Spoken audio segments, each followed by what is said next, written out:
All right, welcome back. It is the Vegas Take, Sharp and Shapiro. Glad you could join us. Wow, that was 20 years of doing radio. I'm not sure I've ever done 90 minutes straight of hockey. That was interesting. That was fun, though. Fun and sad in the same sentence. Sad that fun to talk hockey with all these Vegas Golden Knights fans, but sad that the season has ended because an official blew a call. But anyway, we'll continue this discussion later on in the week. We also have the NBA playoffs going on. There's a lot of stuff to get to. And our hoops guru, Jamison Welsh from Drive Time Sports, joining us on the line right now. Jamison, thanks for coming on. How are you? Oh, I'm doing well, fellas. Thanks for having me as always. Definitely appreciate it. Yeah, I heard Damian Lillard did something special last night. We'll get to that. Before I get to the actual games, let's talk a little bit about Luke Walton, because this story just seems to be growing legs. This woman, Kelly Tennant, who did a press conference yesterday claiming that Luke Walton sexually assaulted her when he was an assistant coach with the Golden State Warriors. Now a lot of people are saying that the Kings might part ways with Luke Walton. First of all, what do you make of this story, number one? And number two, do you think Luke Walton remains the coach of the Sacramento Kings? I think he will, because it's not a criminal situation. It's more of a civil suit. Like, if he had got arrested or got booked, then that's a little bit different. But it's a civil suit. It looks like it's probably gonna end up settling out of court. It'll be one of those situations. It's definitely a bad look on Luke. It's a bad look on the Kings. But at the same time, it's happened like 4 years ago, almost 5 years ago. So it's kind of odd that it's coming out now. But it's a really uncomfortable situation for everyone involved. Nothing would surprise me, but I do think he'll be the Kings coach come opening night in October. Kind of weird question here, but have either of you guys seen this woman, and have you seen Luke Walton's wife and the difference? I haven't seen his wife, no. Luke Walton's wife is significantly more attractive than this woman is. Well, I mean, what do you want me to say to that? That doesn't mean that she wasn't sexually assaulted, JD. Just because his wife is more attractive. I mean, I don't know. What do you want me to say to that? There's a lot of women out there that would be all over you for making that comment. I mean, what does that mean? I'm just saying, this just seems very, very odd to me. Well, it is a little strange, like what Jamison said, that but again, she was covering the LA Lakers when Luke Walton was the coach. My question, again, is if you were assaulted, look, there's a lot of women out there that had some horrible run-ins with Bill Cosby, right? We all know that Bill Cosby's behind bars right now, so it can happen, right? Some women, and I understand, are afraid to come forward. Yes, this story is a little odd. It's a little bizarre. You know, he didn't rape her, thank God, but she claims that he pretty much dry humped her, for lack of a better word, and there's nothing funny about that. And then Luke Walton's attorney is saying that they're going to prove his innocence in court. How can you prove something like this? And here's the part of this story, Jamison, that gets me thinking a little bit. It appears as though she's only putting this forward for financial gain, right? It appears that way. Right. Now, you know, in the Kavanaugh hearings and the Bill Cosby stuff, they weren't really going after money. They wanted this person to go to jail. I didn't hear Kelly Tennant talk about that. This is a lawsuit. She's looking for financial gain. I certainly think you lose credibility when you only ask for financial gain, because her attorney even said it. They're not looking to get him behind bars, right? The only issue is this. First of all, he was on the Warriors when this happened, so back 2014. Second of all, is how does this impact her career? Was this a situation where she made a complaint, she lost a job, now she can't get work? Then I can see suing for financial gain. But if she's able to find work, I don't quite get the whole suing for compensation. But again, none of us were in that room at that time. None of us really know what takes place. It's he say, she say, or something that happened almost 5 years ago. It's very, very difficult to prove her case. Like, none of us were in the room, but her case is going to be a hard one to prove. Right. So based off the time frame. This could potentially cost Luke Walton millions of dollars. You can't. It could, but I doubt it. Will. Right, but it could, and it's not, like you said, it's not helping him. It's not helping him, but here's the thing: it's not a situation where there's a mugshot involved. Like, if it happened on Saturday, what I'm saying is, that's different. Why is this even being discussed? Why is this not being kept under wraps? If nothing has really taken place yet, and if the only thing that it can do is hurt Luke Walton? I'm led to believe that she and her representatives probably approached Luke about a week or two ago, or maybe even before, and said, "Hey, we have this information. We're going to come forward with it. Do you want to settle now?" He probably said, "No, this is ridiculous," and now here we are. And they took it public. Correct. All right, Correct. so your thoughts on this, Jameson, is that Luke Walton is going to fight his way through this, and he's going to remain the Sacramento Kings coach, based on what you've been saying, right? Correct? Yeah, he's not going to just go. He's not just going to let this ruin his career and his money. There's no way. Yeah. All right. Well, I don't necessarily disagree with you. With that being said, whenever somebody, threatens a lawsuit with sexual assault, it's very serious. People are very litigious, and litigation scares people. All right. Well, we'll just have to wait and see how this thing plays out. Certainly, if Luke Walton is innocent, we're never going to know the truth. Let's just call it for what it is. We are never going to know. But if we're not going to know, then why are we even discussing this? If all it can do is hurt Luke Walton, I don't know. That's my question. I don't know, but there's a lot of people that said the same thing about the Bill Cosby stuff. Oh, this happened 20 years ago. Well, this is only going to hurt him. And look at where Bill Cosby is right now. Bill Cosby had what, 15?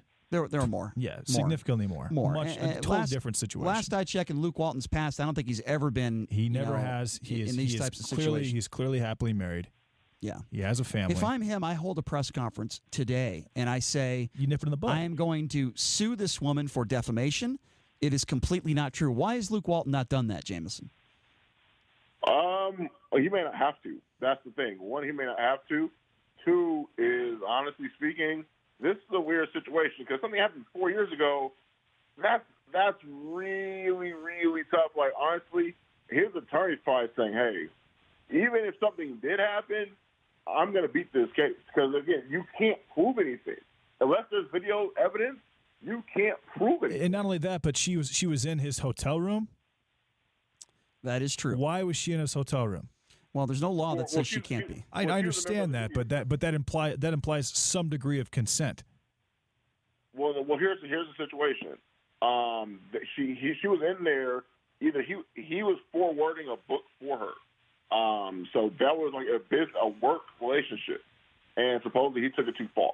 That's the claim. Right.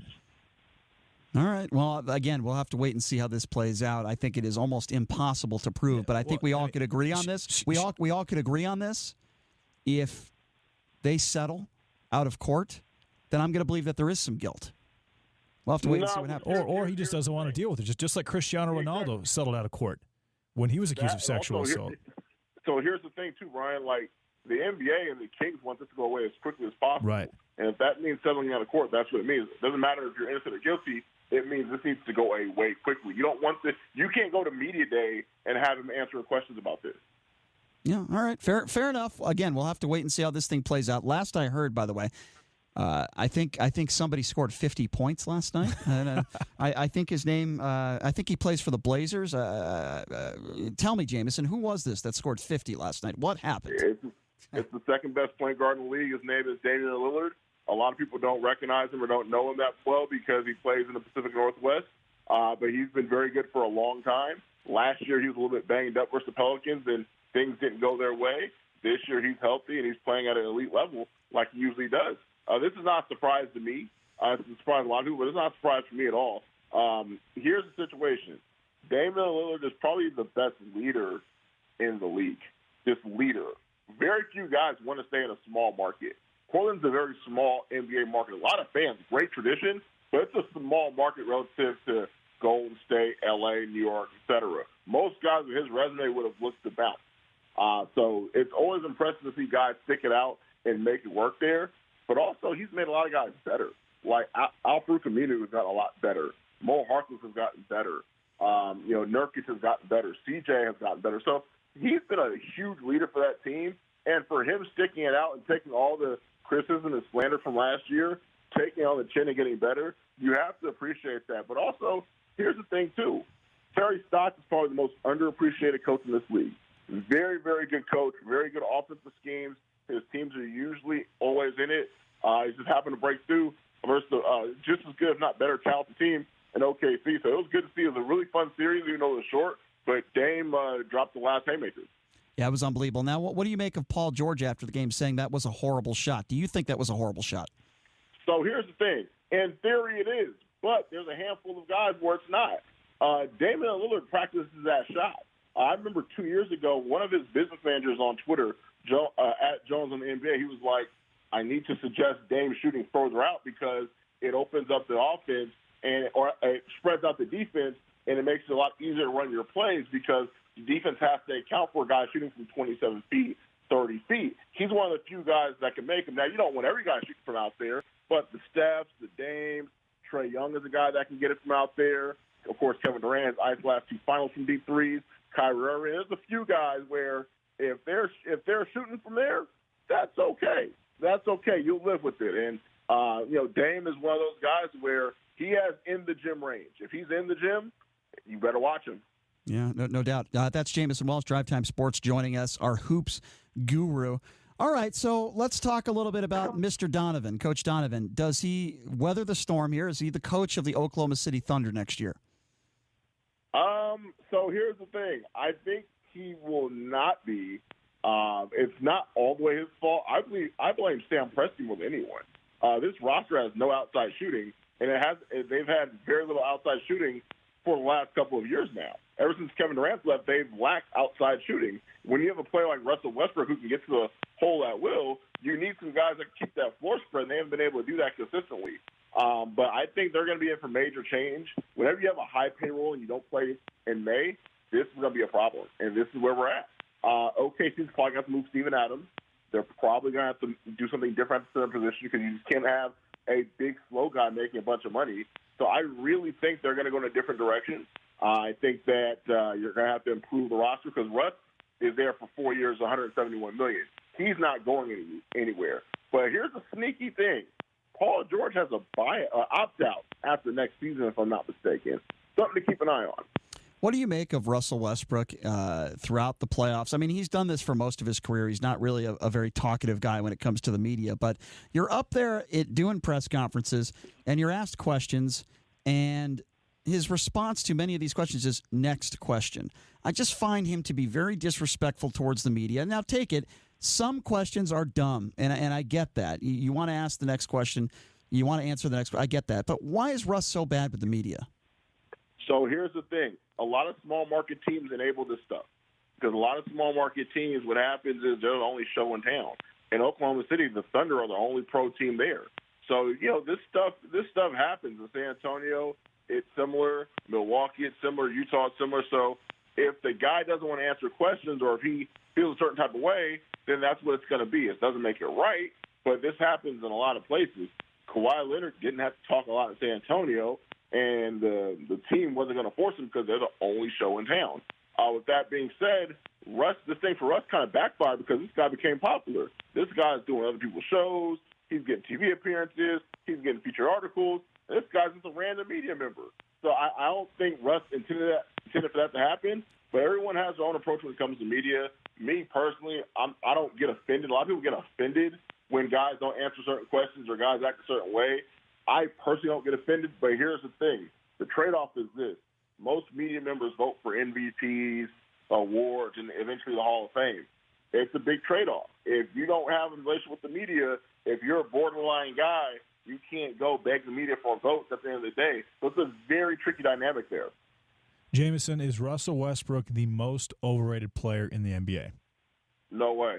You can't average a triple-double for 3 straight years and be the most overrated. Now, he might be the most confusing player, the most frustrating player because he's so good in certain spurts, but also he has, head-scratching mistakes in other times as well. There's other guys I think of when it comes to most overrated. Wiggins is probably the first guy that comes to mind. Jokic, for the love he gets. Like, people think Jokic is a top 8 player. I don't agree with that. I think he's very good. But when you put him in that top 8 to 10, I just haven't seen that yet on a consistent basis. But no, Russ is a very good player. He has his flaws. When you have a player like that, you have to build your team a certain way. When you have a guy like that has his issues, you have to have a lot of shooting around him and have some guys that can defend and make sure his flaws are covered up as much as possible. And Sam Presti has failed to do that over the last couple of years. Jamison, give me some of your surprises thus far in the playoffs in round one. Anything that has surprised you dramatically? I tell you what, I was a little surprised with my Boston Celtics taking care of business, shutting out the Indiana Pacers 4-0. And I'll tell you what, Gordon Hayward is playing much better basketball than he did midseason. Well, the injuries like that take at least a year and a half to come back from. So him getting back to form isn't a surprise. But I'm not going to say Boston's sweeping the Pacers without any recognizable number one option on offense is a surprise because that's something they're supposed to do. Talent-wise, roster-wise, they're supposed to do that. The one thing that has, surprised me a little bit is, to be quite honest with you, the Nuggets were down like 18 or 19 in game 2 of that series.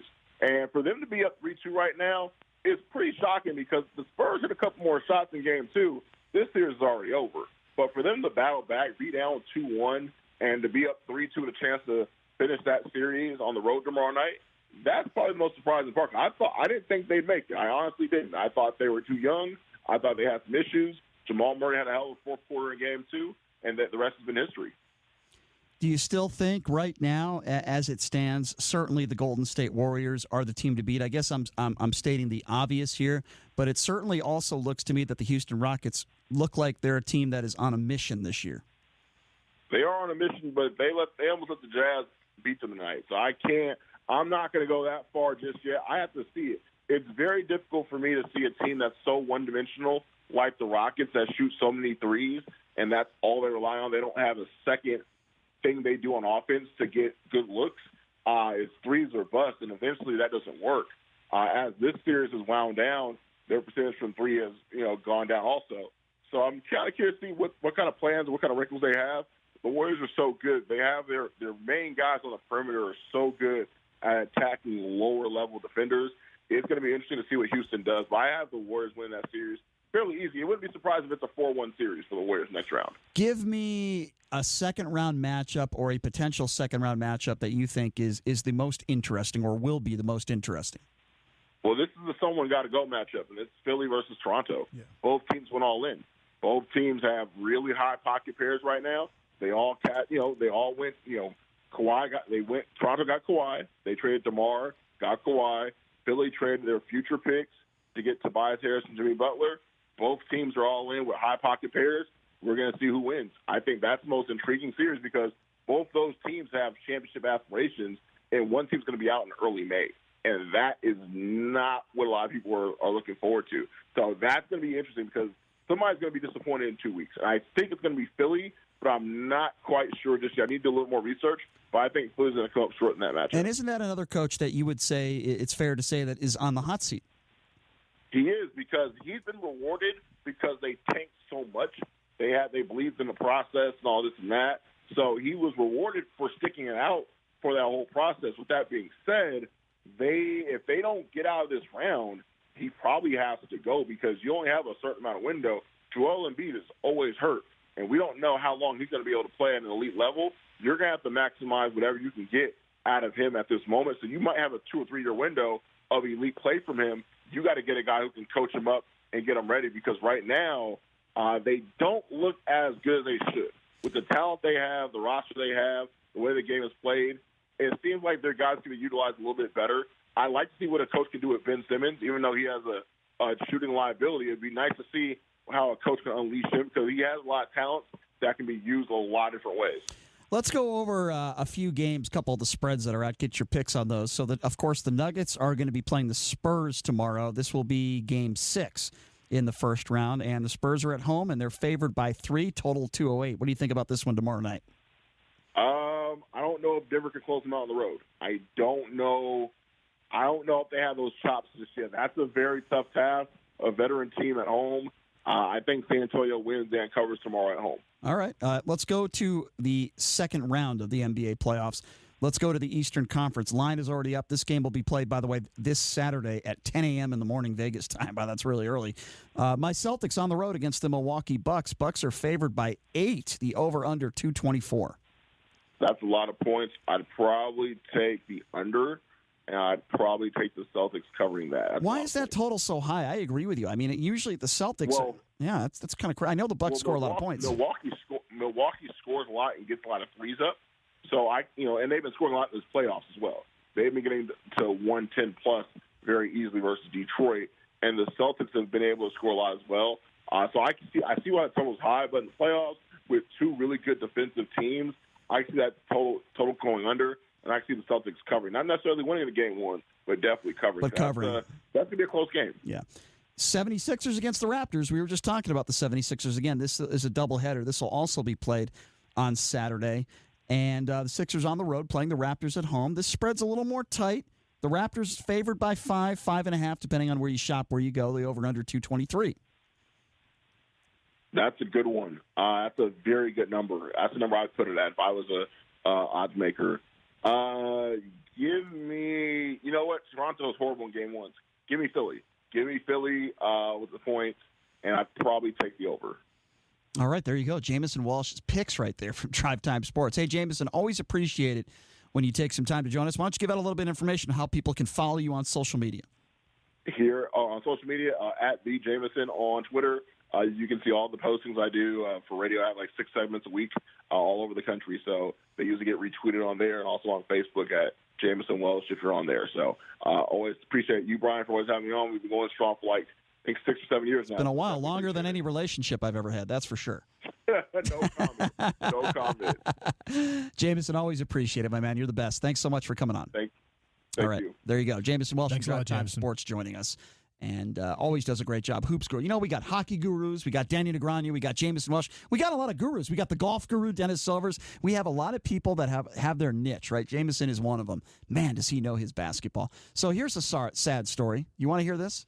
This is a sob story, okay? We only got a few minutes left here. So I did have the over in the hockey game last night. So I got very fortunate in that aspect. So what did I decide to do with my winnings? Well, I decided to do something that any degenerate, dumb gambler would do. I decided to bet on a AAA baseball game. That's right. You can bet on the Aviators. You can bet on AAA baseball. So I did a little bit of homework, JD. I did a little bit of handicapping a AAA baseball game. I know it's ridiculous, right? But the guy they had pitching for the Aviators is not pitching. So I bet on the Aviators tonight, and it turns out that he didn't start. And I put all my winnings on the Aviators today. What do you think the score is? It's in the 3rd inning, midway through the 3rd inning right now. What do you think the score is? 4-0. 10-0. 10-0. The Aviators are losing 10-0. At home? Yeah, I have absolutely no chance of winning this game. I'm done in the 3rd inning. That is what we call a loser. Yeah, it's a huge loser. That's what I get for making a wager on a AAA baseball team. Don't try this at home, folks. That's what I did, and I deserve it because I'm an idiot. I'm an idiot. Betting minor league baseball is, I would say that's an issue. I'm checking my phone because I know that's the sign of a legitimate problem. I know they were doing. I think they were doing in-game wagering. Yeah, they are. There's in-game wagering right now. If you're at the Aviators game, you can bet on this game. The spread is 9.5 runs. The over-under is 18.5, and they're only in the 3rd inning. You can bet on minor league baseball right now, in-game wagering on the Aviators. It is absolutely and positively ridiculous. You said 18.5? The over-under, the total right now is 18.5. The score is 10-0 midway through the 3rd inning. The Aviators down 10-0. That's the score. If you want to make a bet, you can bet that over. I don't have any money in my account. Oh, you don't? No, you're all cleaned out. No, I don't have any money in my account. You're right, though. I do like the over. They got a schlob that's in there for the Aviators. That is unfortunate. Yeah, it's terrible, horrible. But again, this is what you get when you bet on minor league baseball. Anyway, the legend himself, Ken Thompson's coming up next. I believe Chris Wynn's going to be filling in for us tomorrow. Thanks for joining us, everybody. Check us out on Twitter at The Vegas Take. Ken Thompson coming up next.